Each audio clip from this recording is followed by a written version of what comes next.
kind of frustrated right now. I feel like I have so much to do. I have, AMC testing, and I have FNP testing, and Mr. Street is telling me that I have to confer with all of my students every day, and then you're telling me that we now need to start doing, sorting student work, and I don't have time to do it all. Well, I'm sorry you're feeling really stressed out right now. I know that that's really, really rough, and you feel like you Yes, have a lot but on your plate. it's too much. Yes, but it's too much. It's too much. Okay, well, let's talk about a way that we could try to make this a little bit easier right now. What's probably your greatest area of concern right now? I mean, these math assessments, I'm getting pushed because you guys had this MTSS meeting last week, and I'm supposed to have my scores in so we can start interventions, and I just don't have the time to do all of that in my classroom right now. Okay, so it sounds like we need to try and do something to make this fit in your schedule in a way that's a little bit easier right now. Yes, but I mean, I have my lunch duty that I have to take, and I have bus duty at the end of the day now. Oh, well, let's find a way to try to make this work within the confines of your school day, though, okay? Okay, so how comfortable are you feeling right now with the assessments? I got the first one when you count to 32, but I'm a little confused after that.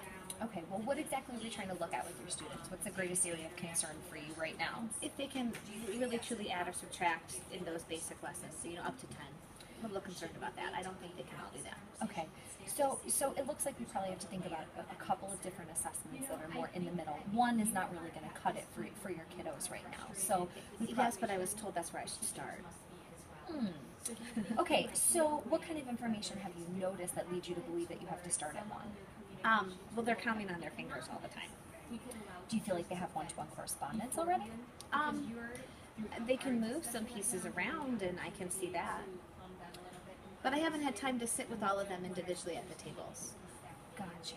Okay, so when we're talking about students in grade First. Right, okay.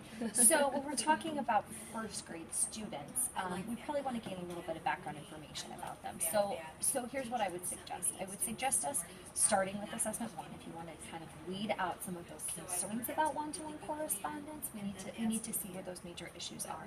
And then if we feel like they're doing okay with it, then we'll try to explore some of the other assessments in that same sitting. But I know this is a lot of time, so we have to think about a way that we can do this together, okay? Okay. Because the best way for you to gain... Well, can't you just do it, and I'll teach my kids? Well, I feel like that would seem like a really, really easy solution. Yeah, that would make it work. I get it, but think about the valuable information you get from your kids when you do F&Ps with your own students. You're really, really getting to know them as a reader, and this is a very parallel situation. You really want to get to know them as mathematicians, so it makes more sense for you to gain that information yourself. But we're not just going to drop you in the deep end and say, do this by yourself, go. We have to do this together to make this feel like it's manageable for you. Okay, I think that'd be good. Okay, so how about we do this? How about we pick a time that's going to work really nicely in your schedule, and I will come and join you. We'll do some of these assessments together. So if it's something you don't feel comfortable with, I can give an assessment to a few students, and you can watch and take notes and do the record keeping along with it, like side by side with me. Okay. Oh, so we would both have the page and we would document Yeah, together. we could both have a page and document together, Okay. or we could just have one and document together, kind Okay. of confer and talk. Okay. We'll tell the student we're learning about this together, kind of model that learning stance to kids. Okay. We're learning about this together, take notes together. And then when you're feeling a few students and like, okay, I feel like I can tackle this myself, you take over, we'll do it together. I'll kind of sit beside you and coach you into it. We'll try it together. Yes, but then what do my other students do at that time? So we have a couple different options of what kiddos can do at that time. We can pick a time in the day that makes sense where they could be working independently to do this. That kind of makes the most amount of sense. Is Okay. a time in the day where we feel like they're independent, which I know at this point in first grade is a really, really, Short really amount of big time. challenge. Right? It's a Okay, short but- amount of time. So what's a time in the day where you feel like they could do some independent work? Maybe right at the start of the day, right in the first part of the morning. Okay, like are they doing some morning work and Yeah. reading independently? Yeah, they Okay. come in, they have a book basket, they're reading on their own. Okay, those first few minutes. So that would be a good time for us to get started. We would probably want to be at a place in the classroom away from them so that they feel like they have a quiet enough environment that they can keep reading. Okay. So we'll sit at the kiddie table in the back of the room, okay?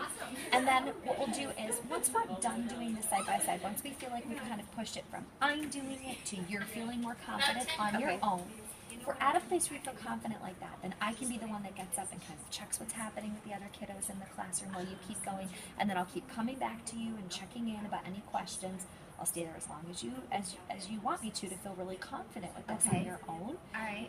But then it'll feel like we're doing this side by side. We're managing the rest of the kids side by Okay. side, like Okay. during a time where we feel like they can handle it and we can handle it.